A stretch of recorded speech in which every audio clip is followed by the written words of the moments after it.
You are listening to the Vet Podcast, presented by veterinarian Dr. Brian Greger from New Zealand and featuring an international team of animal health professionals. Join us as we discuss pet health issues from around the world.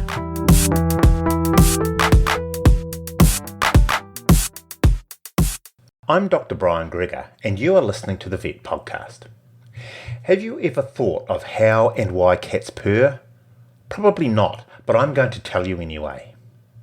Scott Arnold, a vet from Ontario, Canada, although probably by the time this podcast sees the light of day, Newfoundland, discusses marijuana toxicity in dogs, which he is seeing on a regular basis now the dope laws in parts of Canada and elsewhere in the world have been relaxed. And to finish, sometimes dogs eat the weirdest things. This will be of particular interest to Golden Retriever owners and quiz night enthusiasts. We are still looking for veterinary professionals to contribute to the Vet Podcast. There have been a number of new followers on our Facebook page from both India and Egypt, but we don't know anything about animal health issues that are occurring in these regions. Can you please message us on our Facebook page or email us at vetpodcast@gmail.com if you can be of help. That's enough self-promotion. On with the show.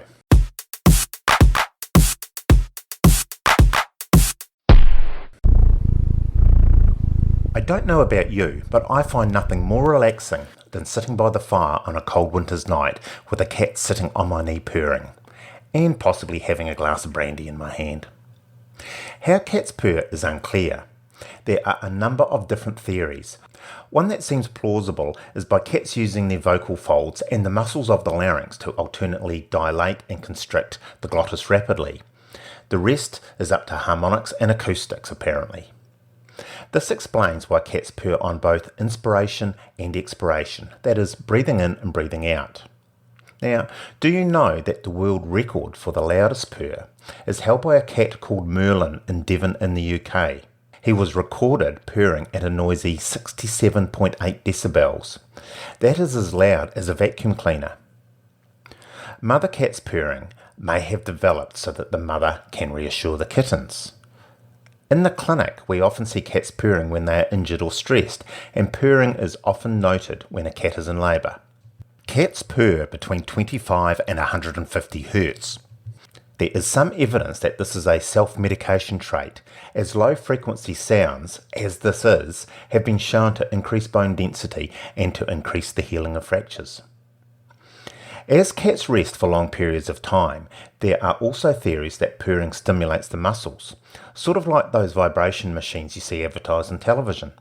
So, cats purr when they are contented, cats purr when they're threatened, and cats purr when they're injured. Who knew?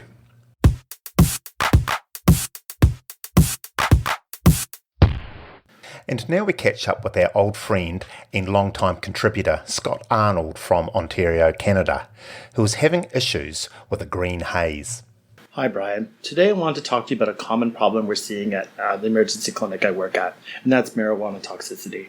These are animals that have gotten into the owner's stash. They could have eaten pot brownies, pot cookies, pot butter. They could have gotten into the actual marijuana leaves. These pets usually come into the clinic because they're incoordinated, they're ataxic, they're also depressed. The hallmark of marijuana toxicity is they are dribbling urine. Some of these pets will advance to seizures and coma. That's very rare though. Usually the pets are provided with supportive care for about 12 to 24 hours where they're given IV fluids and they're monitored. Some of these pets will need a little more advanced treatment, which includes intravenous lipids. One thing good about marijuana, it has a very wide safety margin. The gist of this story is, if you have marijuana around your house, please keep it up and not let your pets get into it. If your pet is exposed to it, please be honest and tell your veterinarian. He will not report you to the police, but for the best safety of your pet, if he knows what your pet got into, he can gear treatment accordingly.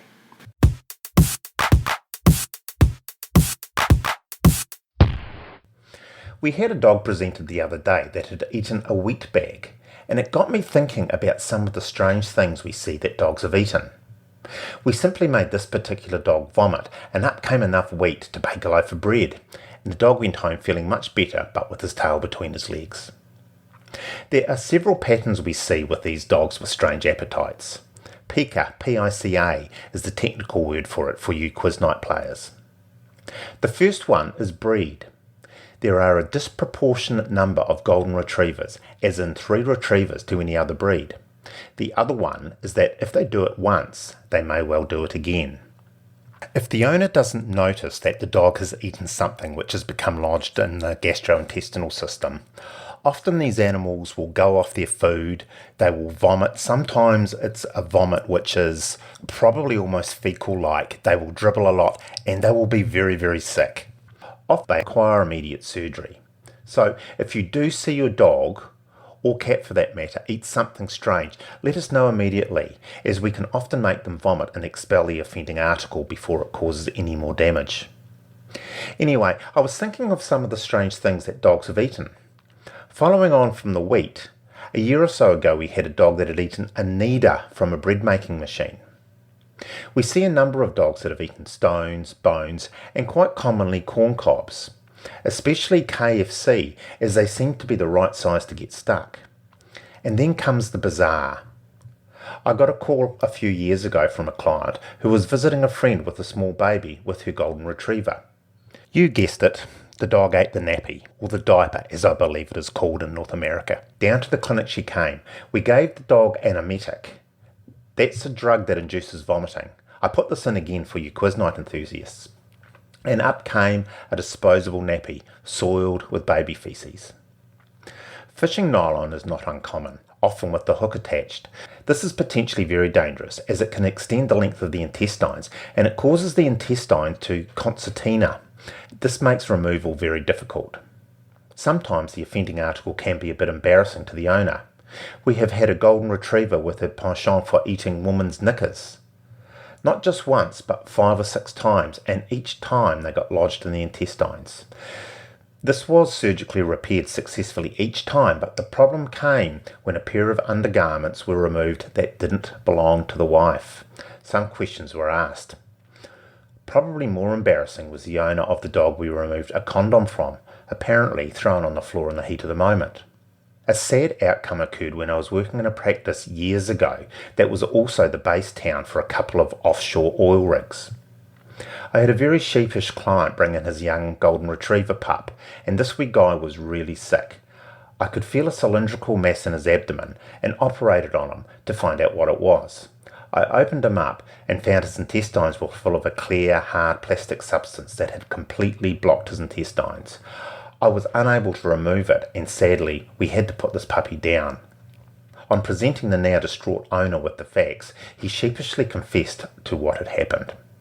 He worked on the oil rig and had acquired a tube of water-activated sealant. Now bear in mind that if caught with this, it was a sackable offence. Needless to say, the puppy swallowed the sealant and it became activated and set in his intestines with dire results. The case that would have to take the cake though was another golden retriever. You can see the pattern that we've got here. This dog was presented to the clinic with a swollen abdomen, dribbling, and with the most foul breath. On x-ray, we found a stomach full of bones. So far so good. We injected the dog to make it vomit, and right on cue, up it came. A mass of bone, rotten flesh, and black and white fur.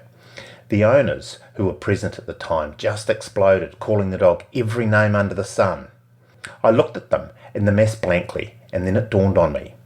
What I was looking at was the decomposed remains of Tiddles, their black and white cat that had been killed by a car and buried in the garden 3 to 4 weeks earlier. The dog had dug it up and eaten it. And that's it for another episode of the Vet Podcast. All of our links are in one place at bio.fm/Vet Podcast. On behalf of me, Brian Gregor, and everybody else involved in the making of this podcast, thanks for listening, and we'll talk again soon.